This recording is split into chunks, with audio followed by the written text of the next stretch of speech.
Cost of living is something that brings stress to a lot of people. Mortgage rates are high, rent continues to increase, and let's just be honest, everything feels more expensive. So is now a good time to buy a home, or is renting the smarter move? Phil Cooper with 210 Financial joins me, and we're going to get into it because, hi Phil. Hi Rashawn, how are you? I'm fantastic. How are you? you? Of course, I'm good. So there are plenty of conversations that I've had personally in regards to renting versus buying. Yeah. You know, a lot of young adults, they consider it once they live in an apartment, but it goes beyond that because you can rent a home also. Yeah. So what are some pros and cons between renting and buying a home? Yeah, I think I'd like to come back to a statement you made a moment ago. It's expensive to be alive.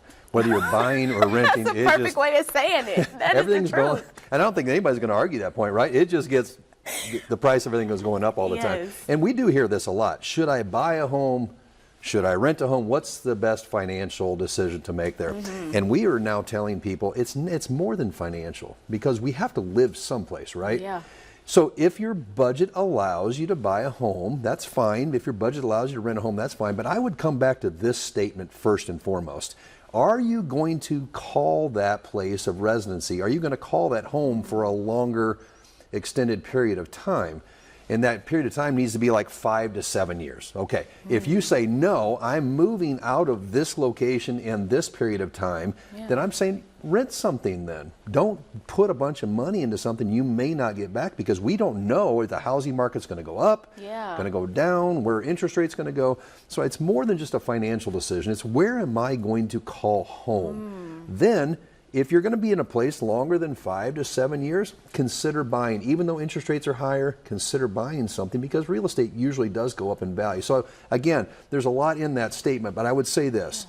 What are you trying to accomplish? If you want just a place to live and it's a short-term place, rent something. Let somebody else take the responsibility of taxes and insurances and upkeep.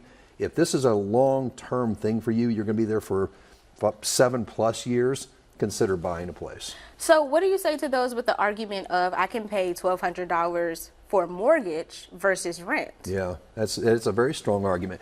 Again, I think if you were to say to me, I'm going to maybe buy something that I can flip and try to make a profit on it, that works well in some instances, but what if it doesn't? What if you roll the dice and your decision is wrong in that?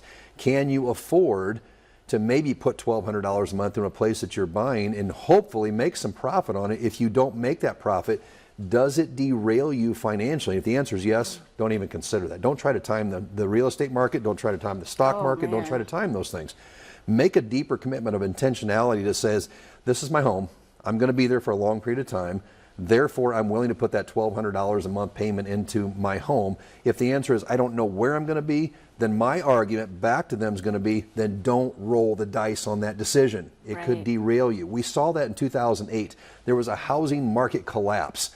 Things went down drastically in value. People were caught in those things. They couldn't get out of them. So make your decision more than just on finances. Okay, so let's talk about the benefits of being a homeowner. Sure, is there it are a lot of true that, I mean, can you really build wealth being You a sure homeowner? can. Yeah, you're speaking to a guy who bought a house 30 years ago. I still live in that house today. It's worth exponentially more than I paid for it. So that was a good investment. However, here's the argument against that. Every one of those 30 years I had to pay real estate tax. Every one of those 30 years I paid homeowners. Not every year, but a lot of those years I had to do some kind of massive upgrade or some kind of maintenance to that home. I put air conditioning in the house. I put a new furnace in the house. I put siding windows. Wow. So yes, it's worth this, but maybe I bought it for here and I've got this much invested in it. It was more to me than a financial investment. It was the place that I raised my kids. It was a place that we built family, we built legacy, those kind of things. So are there advantages to buying and owning a home? Massive advantages, more than just financial.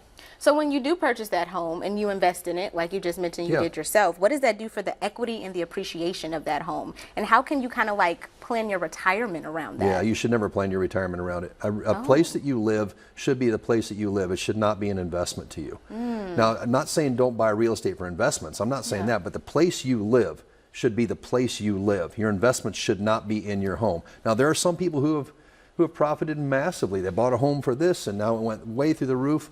That's a different story. But never buy your home of residence, the place you're living, never buy that for an investment. Only buy that as a place to live. Oh my goodness, we never have enough time for these We never do, conversations. I I know. have so many more questions Yeah. for you. But again, I appreciate you for coming out and You're informing welcome. us. You're very welcome. Absolutely. Now, Central Illinois, join us July 28th for our next Money Monday conversation.